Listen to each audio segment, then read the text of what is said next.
Hey guys, today we're gonna be doing something a little bit different. We're gonna be going over the TI-84, specifically the TI-84 plus the one I'm using is the color edition. If there's anything that like the older calculator, like the analog, the not color edition, if it doesn't have, I'll let you know. And yeah, hope this helps. So, this is just gonna be like the hardware of it. I can't really go over like sorry, this is just gonna be like the kind of like the buttons and stuff and the programs that comes with it. I can't really go through the kind of like the hardware of it, but with the calculator, you just gotta know where like the charging port is, and you gotta have that cable for it. I forgot which USB it is, but just make sure you have that to plug it in. And if there are any like battery issues, like the calculator just keeps dying, um, those are also fairly easy to like switch out. You can just buy like a replacement battery off of Amazon and take like a tiny screwdriver and take it out. That happened to me a couple months ago. So yeah. Alright, so this is a brand new calculator. It's been like cleared of like the memory's clear. So if you want like a fresh start, you can press second. You go to plus for memory, then you go to 7 for reset, and then all RAM, and then you press 2 for yes reset, and then when you reset you get this screen. Okay, so getting started, let's kind of like get to know the keys a little bit. So up here we have kind of like these are like the buttons are for graphing, and we're gonna look at that in a second. And then the buttons in black, we have some like functions and stuff, and the buttons in white, those are mostly just numbers. And then we got the four operations over here in gray, and then we got enter, kind of like to use for solving. What you have to know is the blue button, it's second, and that gives you like the secondary functions. So here we have like quit, we have insert, we have a link, list, test. So the ones in blues that we see up here, in order to access it, you first press second and then you press it. So I'll show you an example. We first press second and then we press parentheses to get the bracket. And yeah. And then if you want, let's say like you press second, you press this for you. Okay, and then similar to second, you have alpha, and then that gives you the green stuff. So mostly it's gonna be with letters. So you have like alpha, and then you press here for B, so like stuff like that. But then there are some other things where you alpha is involved. So my favorite thing here is with the fraction bar. On the newer calculator, the newer is colored edition. Even some of the older ones, the older colored edition doesn't have this, but you press alpha, and then here this button over here, and then you get a fraction bar. And if you have the older calculator, what you would press alpha, and you press this button y equals for f1, so that gives you like the function. So it gives you one set of function, and then like the menu for it. So we have the first one, we have the fraction bar, and then the next one we have like mixed numbers, and then here we have like converting between like mixed number and fractions, and then the last one is converting between fractions and decimals. So we got that. Okay, all right. So let's go through the like kind of like the basics of it. If you're just solving like the basic arithmetic, I think at this point we would be able to know how to do that. So if you do like the number, then you have plus 6, and then we have kind of like the operations. And the only thing to keep in mind is that the division is gonna give a slash instead of the division sign. So just keep that in mind. The slash just means division. And if you want to have a negative number, this is a sign for negative. So this and this, these are different buttons. Over here is the negative sign. So this would be -8 minus 6. So you can see the negative, the bar for it, it's a little bit shorter and it's also a little bit higher up. The minus sign, it's in the middle, it's a little bit longer. So -8 minus 6 is equal to -14. And if you do 8 -6, it's gonna give you an error. Well, actually, it's not gonna give you an error. Sometimes you might get an error, but in this case, it's just automatically turned it into a multiplication. So just keep that in mind. Also, your multiplication looks like a star rather than the multiplication sign, and that's to be not confused with like variables. Okay. So let's kind of like go through like the things that you have to like know if like now that you're using this calculator as a graphing calculator, so we're gonna be graphing. So let's look at graphing. So y equals, this is where you would type in your function. So y1, that would be your first function, y2 would be your second function. So you can graph up to 10 functions here. And if you have the color addition, they're in different colors. And if you scroll over here, you can kind of edit it. So you can change the color to whatever you like. I just keep in the like normal setting. And then here you can change up the line. So this is a regular line, and then this shades above the line, this shades below the line. If you have any like inequality stuff, that's what you'll be using it for. And then here you kind of here this one is a little bit different. um I'll show you what this one is. So let's go to y equals x. So you press graph up here to see the graph of it. So you can kind of see that had like the cursor, kind of like when it graphs, it went along like that. And I'll show you what the other one looks like. Okay, let me just update this. Let me make this 2x. And you kind of see that one, it doesn't give a line, it just shows how it goes when you graph it. So yeah, and then what more do we have? Oopsies, oops. We got some dotted lines, and then it's back to like the regular line that we have, and that's that. Oh, this is actually the thin line.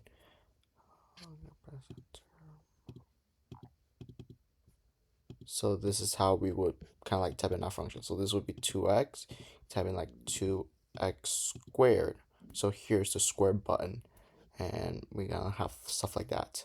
And then we graph it, you can see how both graphs, it comes together. And then you will go to window.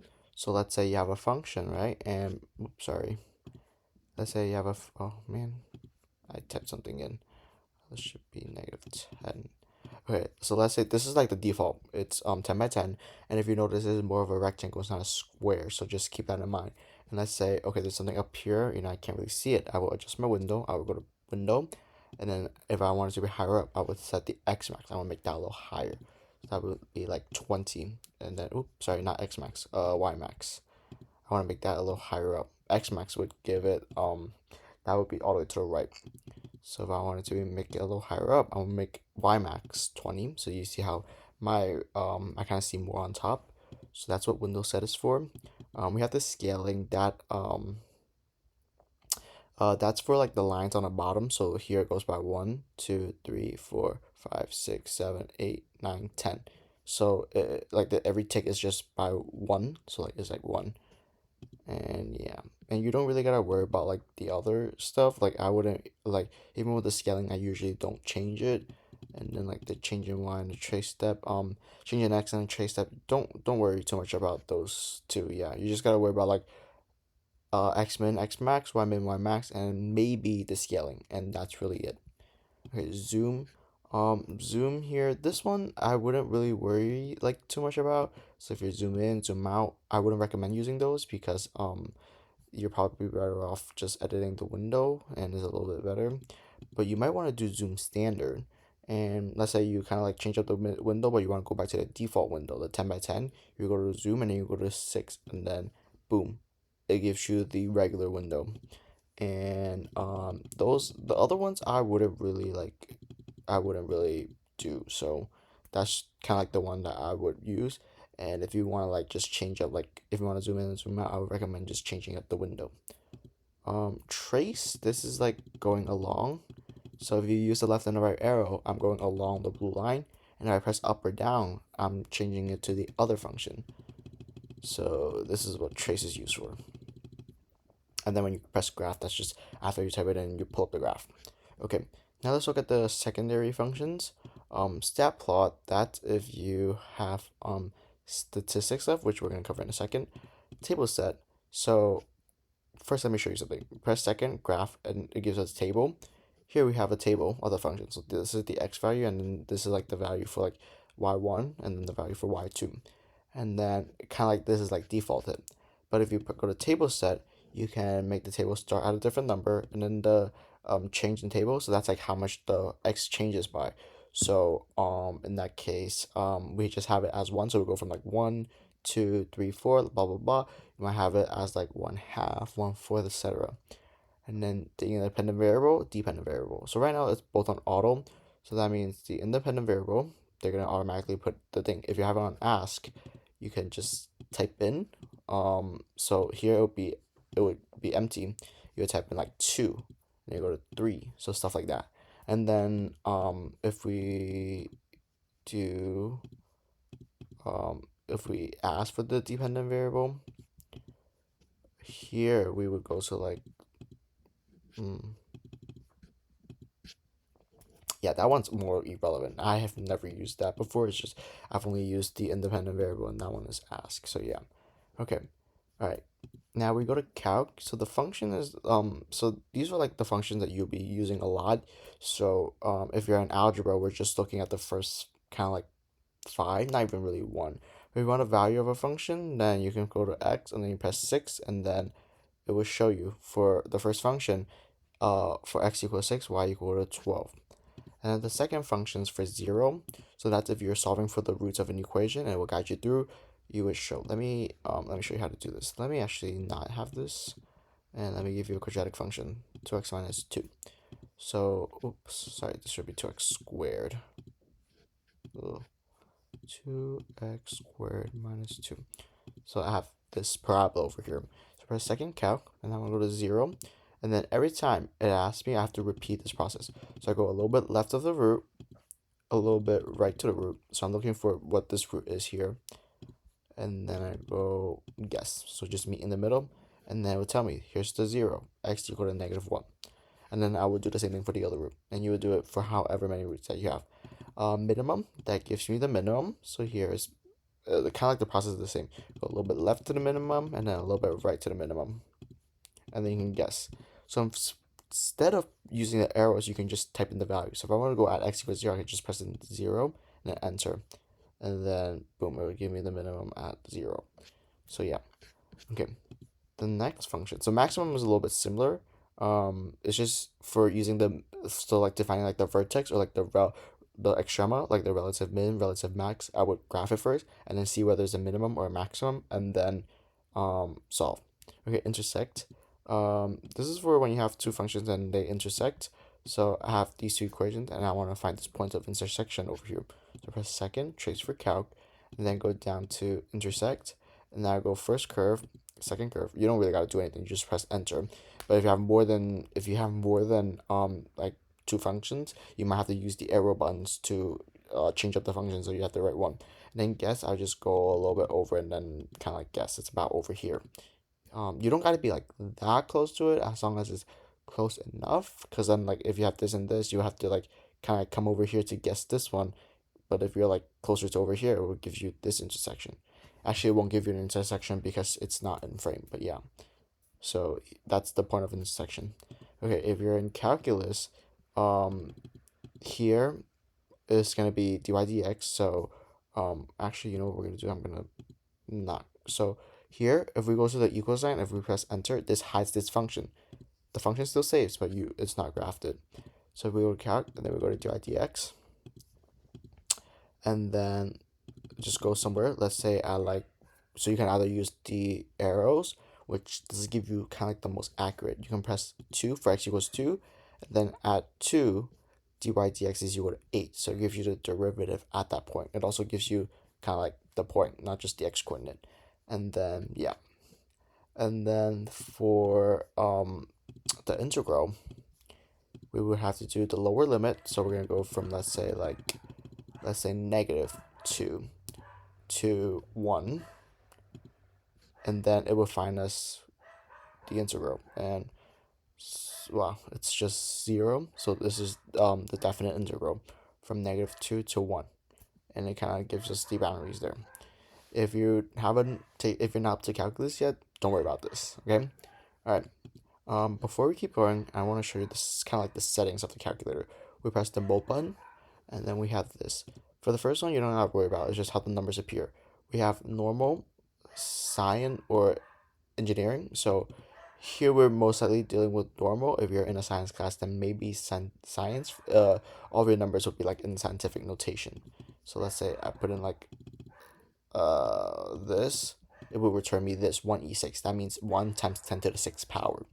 So if you're in math class, in normal mode is more than enough. Don't worry about this. This is what you might, this one you definitely have to worry about, which is radian versus degree mode, and it's related to what you're doing with trig. How your angles measure, is it measured in radians or is it measured in degrees? This is more for if you're in like maybe geometry, definitely algebra 2, pre-calculus, and calculus. So yeah, and also if you're like in physics.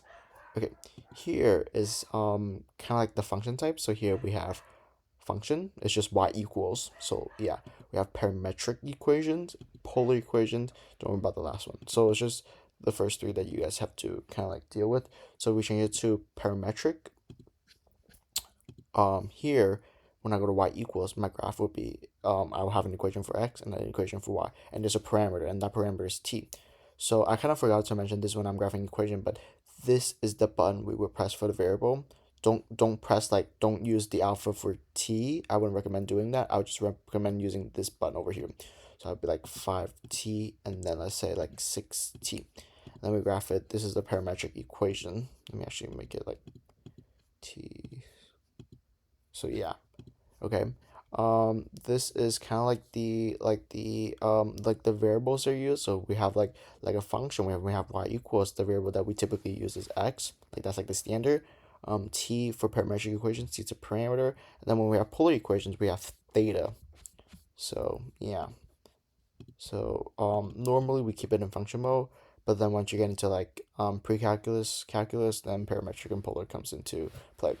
Talking about the next one, sequential or simultaneously, that just shows how like the graph goes. So sequential, like it graphs one function first and then graphs the other. Simultaneous, it graphs together. The next one is the number type. So by default, it's real number. If you want, if you're dealing with like if you're dealing with operations with complex numbers, you might switch it to a plus bi. And then here is just another way to express, this is Euler's formula, is another way to express imaginary complex numbers. So if you set it like this is pretty good, because once you get into like algebra 2, you can do imaginary like complex operations here. So let's say I want to multiply these two together, and I type it in, and boom, calculator does it for me. So yeah. And then the fraction type, so by default, it's going to be in improper fraction. And once you get like higher and higher up in math, once you're like into algebra, you would much rather use improper fractions than mixed numbers. And don't worry about the next one. Don't worry about answers, but stat diagnostics, turn that on. Just turn it on. It gives you a little bit more when you have stats, when you're solving for like linear equations, when you're like getting fit, it gives you a diagnostic. So that will give you the R value, the correlation coefficient, and it just says like how close it is able to make it like fit to that like linear line, let's say. And then we have the clock. That one's irrelevant. You can barely see the time. So yeah. With the TI-84 CE, you kind of like have like the modes up here that you can see. It's nice that like I think the most helpful for is the radians, whether you're calculating degrees or radians. Unfortunately, um, the older calculator, they don't have as many pixels, so they can't really fit like this stuff over here. So yeah. All right. So that's related to the modes. Okay. What should I go over next? Okay. So let's kind of like base it off like stuff that you would be learning about like in algebra.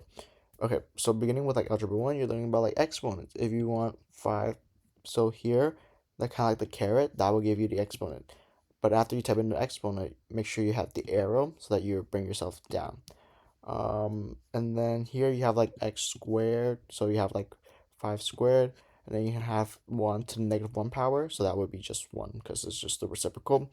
And then use parentheses. You can use parentheses for like multiplication and stuff. So yeah, a function that I really like to use is the store function. So I press 5, store gives me this arrow and x. So now 5 is stored into the value of x. So let's say I type in x squared plus 2x. It just, what it does is that it plugs in 5 into that equation.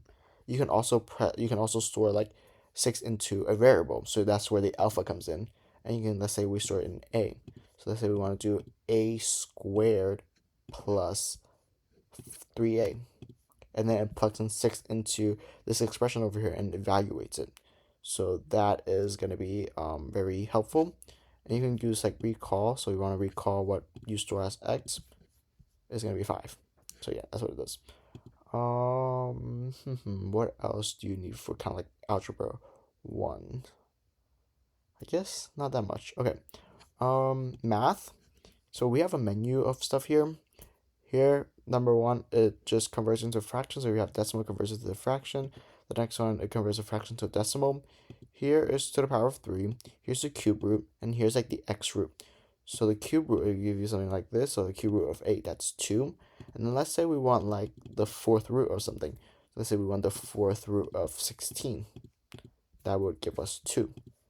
Okay, here is the don't worry about this. We have like the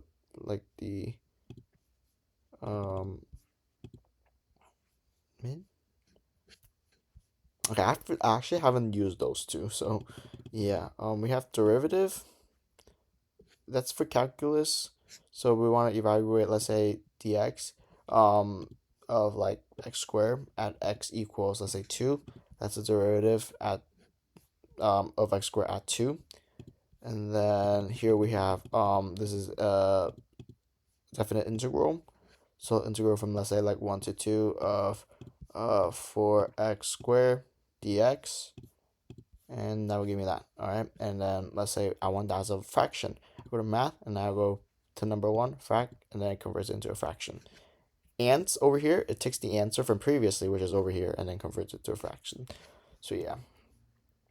If we go down, we have summation. So here in algebra 2, you learn about like sigma notation. So let's say from x equals 1, let's say from 1 to, let's say, like 5, and then kind of like I have my formula 3x plus 2, and then it will solve that summation for me. What else do we have? Log base. Okay, this is very helpful. So let's say I want to find log base 6 of 36. That should be 2. Okay, so that's just where things are. Yeah, and then numeric solver, I believe this is on the older calculator. I'm not quite sure, but when you have two equations, I don't like using it a lot, but let's say I have 2x plus 2 and I have like 4x, all right? And then I press graph. Okay, let me show you.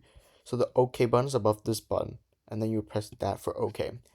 And then you kind of like guess it a little bit. And this one we know only has one intersection. We don't gotta worry about that. And then you press solve. And then it gives me that x is equal to 2. That's where they intersect. I don't like using it. It's not as like neat as I want. So yeah, it's kind of confusing to use. But when we kind of like want to exit out something, you press second, move or quit. Okay. Ooh, let's talk about insert. So let's say you type in a bunch of number and then you realize, oh no, you missed something. So you want to go to the character after it. So let's say I want to insert between 6 and 3. You would go something, you go to 3, and you press second and then insert. And then now let's say 8. Notice how the 8 came right before the 3, right before the 3, right after the 6. That's how you use the insert button. Okay. When we have number, if you want like, oh, this is for the absolute value. So like absolute value of 5. You see 5. We typically don't use this stuff. But so the kind of like from like 2 to like 7, we don't really use. Yeah, because it's kind of not that helpful, and you're probably better off doing it yourself. But here we have the least common multiple. So let's say I want to find the least common multiple between 5 and let's say 5 and 6. So now to separate it, you use the comma here. So 5 and 6, you give me 30. I believe they only let you put in 2 numbers at a time. So 5, 6, 6, 7. Yeah, you can only put in 2 numbers at a time. So yeah. And then the greatest common denominator, also known as greatest common factor, is very similar. So let's say the greatest common of like 3. So yeah, it's very similar.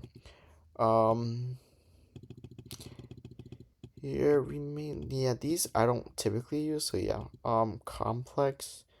This is for the conjugate, the real, the image, the angle. Uh, Usually I don't really use this, but I think it's it's also not all that. This converts to rectangular, this converts to polar. So this is about like how the ways that you would express complex numbers. Okay, here's related to a probability. So we have a random, gives me a random number. Here we have permutation, we have combination. So P, I would have like, let's say like 5 pick 2, and boom. And then the other one is combination, very similar. So if I want to have like 5 choose 2, it's very similar. Here is factorial. And then the last couple I don't really use. And then the fraction, we kind of talked about it before, so let's not go in depth about it. Okay, all right. Let's talk about stat, because you kind of need that for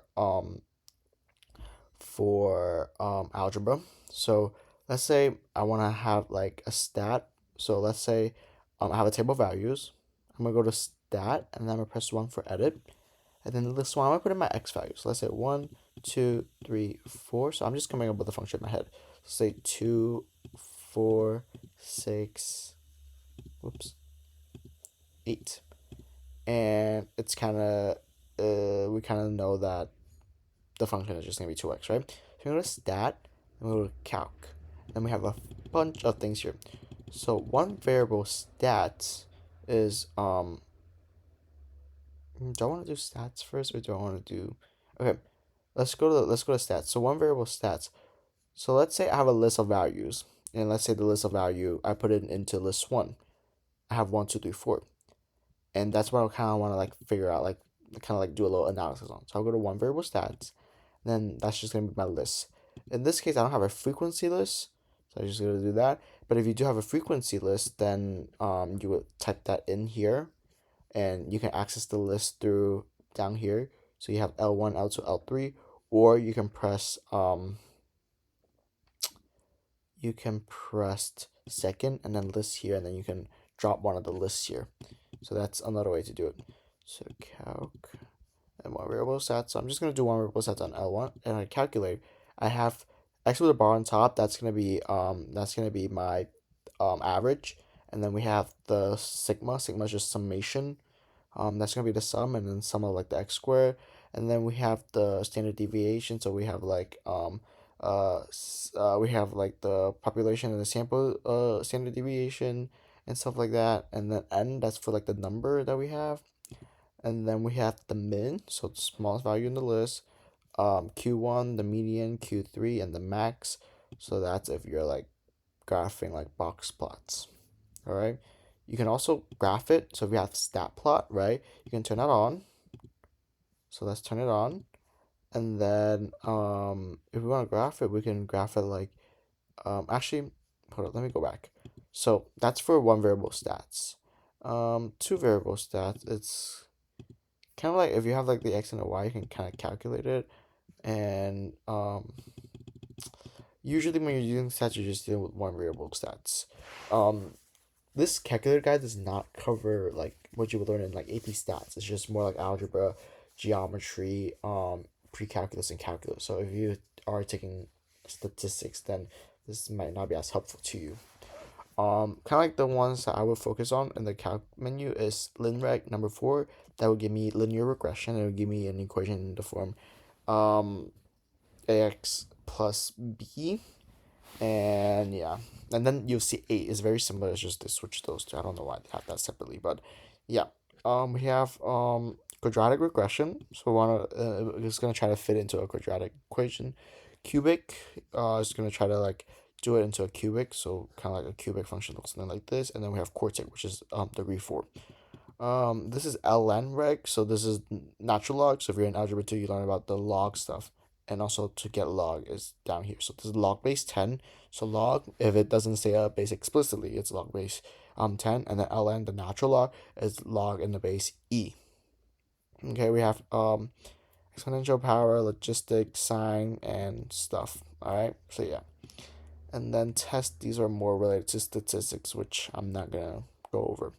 So yeah, so okay, let's go to linear regression, and by default, L1 is gonna be your x list, L2 is gonna be your y list, and we're not gonna be dealing with frequency lists here. Now you just go down and then press calculate, and then boom, give me an equation. So here, normally it's just gonna show this over here. Y equals ax plus b, and it's gonna give me that a is equal to 2 and b is equal to 0. That's it. But since we turned on stat diagnostic, we have r squared is equal to 1 and r is equal to 1. That's the correlation coefficient. And yeah, those we're able to see now. Okay, so the equation is actually, okay, the equation is just 2x. We know that. Okay, let's say the points that we have over here, right? So let's go to stat. We have the list over here, right? Let's say we want to graph it. Dots. You know what we do? I'm going to actually turn this off first so we don't see these functions. I'm going to go to stat plot. Second, y equals for stat plot. And now I'm going to turn on stat 1. Turn it on. Okay? And then I want it just to be dots. And then it's going to be L1, L2, and then my mark is going to be like that. You're going to be a little bit more limited on the TI-84, the analog, the non-colored edition, because it has it's not as pixelated. So yeah. Then you graph it. Did I do something wrong? Hold up. Oh, sorry, I didn't turn it on. Haha. Okay, you go here and then you press enter for on because I didn't turn it on. I apologize. And then you see it graphs it for me. So yeah, and then you kind of like switch out the options. I go to stat plot. You can make it like into a, I don't know. You can make it into like a bar graph. You can make it into a box plot. So let's say this. That's my box plot. And then you can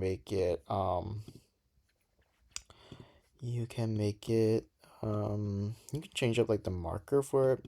You can make it like a plus sign. Oh, looks more like a cursor, like a crosshair. So yeah. And then remember the equation that we got, 2x? You can kind of like type it in, and then boom. Can I see the line goes right through the points? So yeah. Okay, that's what I want to do with stats. Okay. All right. What else do I want to say? Okay. Now related to more like geometry and algebra, like geometry, algebra, and like above. So here we have trigonometry, the trig function. So we have sine of like 5 radians. That sine of like pi is that. So yeah, and then we have sine, cosine, and tangent. And notice how it comes automatically with parentheses. Those are so important. And then if you want to do the inverse, you would press sine, like second, and then sine for inverse of sine, arc sine for this. All right. If you want to do the reciprocal function, so like secant, cosecant, and cotangent, what you have to just do like 1 over. So 1 over sine of that, or you would do like sine 5 to the negative 1 power. And notice how the negative 1 here, this negative 1 means reciprocal, but this negative 1, so let's say arc sine of 5. Oh, it's out of the domain. Arc sine of, let's do 1. And let's say sine 1 up negative 1. So do you see how these two, they give different values? They're not the same thing. This over here, sine, immediately right after is negative 1, that's arc sine. And then negative 1 that's afterwards, that's 1 over sine to the power of 1. That's the exponent 1. So just keep that in mind. Yeah. In blue, you should also like see the functions if you use them. Like, yeah, like the radical. This is like 10 to the power of something, e to the x. So yeah, should use that first. Okay. Here's scientific notation. This is really helpful. Let's say you want like 2 times 10 to the power of 3. You can also type 2. This is the double E function. You press second and you press comma for the double E, 2E3. These two are the same thing. It just helps cut some time with typing. And if it's in scientific notation, if it's like a huge number, that's the number it's going to give you. So let's do 100 to the 100th power. Oops, too big. 100 to the 10th power. Maybe that's a little smaller. It will give me 1E20. That's scientific notation. That just means 1 times 10 to the 20th power. We have pi here, E here, and stuff like that. Yeah. Okay. Here we have this I don't really use that much. Okay, here we go to second distribution. This is kind of more for stats, but then in algebra 2 they do have like normal distribution. You use normal CDF for when you have a normal distribution. You want to find the area under like a section of it. That's all we would kind of like have to do for this. Um, and yeah, that's most of what I want to cover. Let me see if there's anything else. Oh, apps. On the newer calculator and on like the newer ones. On the even the older CE, they don't have all these applications, but on the newer one, you see these functions. We have finance for some finance stuff, which I have no idea what it does. We have this. Also no idea what it does actually. What does it do? I have no idea what it does. We have kind of like a spreadsheet here, and yeah, never really used it actually. Whoops. Here we have conics. This one might be a little bit helpful. I feel like this is actually not that helpful. For y equals, we can only type in the equation when we have y equals, but often conic sections. So like circles, parabolas a conic section, but is defined pretty easily. But you have like circles, ellipses, hyperbolas, stuff like that. It might not be defined like explicitly. You might have like something that's implicitly defined.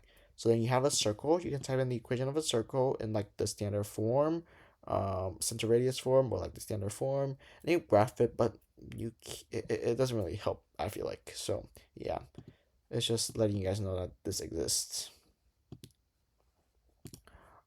Here we have, ooh, this is inequality graphing. It just goes back here. Uh, it just, yeah, for inequality graphing, I would just, mm, it's kind of stupid. Okay.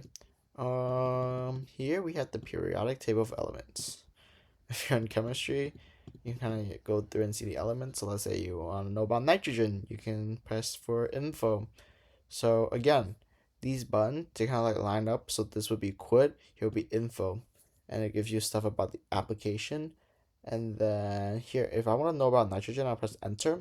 Give me the atomic number, the symbol, the weight, number of neutrons, number of protons, and then we got like the how I forgot the name of it. It's like the electron, the orbitals and stuff. Okay. Apps. So let's make it a little bit bigger. We have the this is the simultaneous equations solved. So we have the polynomial root finder. We have the simultaneous equation. So if we have like a system of like three linear equations, you can kind of use this to solve. And yeah, here to finding the roots, I think this one might be a little bit better. So like if you have this to find the roots, I'll have like 1x squared plus 2x plus 3. Solve. No real roots found. I think this one's a little bit better because you don't have to like kind of guess that much. So yeah. And then we have probability simulations. When I get bored on tests, this is what I would do. You can toss a coin. Even has animations for you. So again, you can press toss here, cut animations, heads, tails, heads, tails, heads, tails, stuff like that. All right, this is just simulations. I think my favorite one. I think they had a card one, right? Clear it, and yes, clear it. Wait, no. Yes. Okay, let me escape. Escape. Yes. Okay, let's go to draw cards. This one's my favorite. Let's draw. Oh, I have a 7 diamond, queen spade. Hmm. Oh, that's a clover. This is a spade. Oh my god, I'm so out of it. Okay.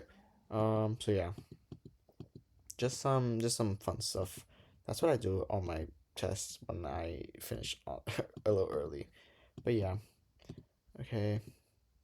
Apps, and then we have some science tools. Sig-Fit calculator, unit conversion, data, vector calculator, stuff like that. Might help you, might not, but yeah, I wouldn't really stress about these programs. Here, if you want to add a program, you can like kind of like create a new program or add something. I feel like you don't really gotta use that. I've added a program before on my calculator where it played like a GIF, and yeah, it just looked like an animation. It was funny. So yeah, all right. Hope this helps, guys.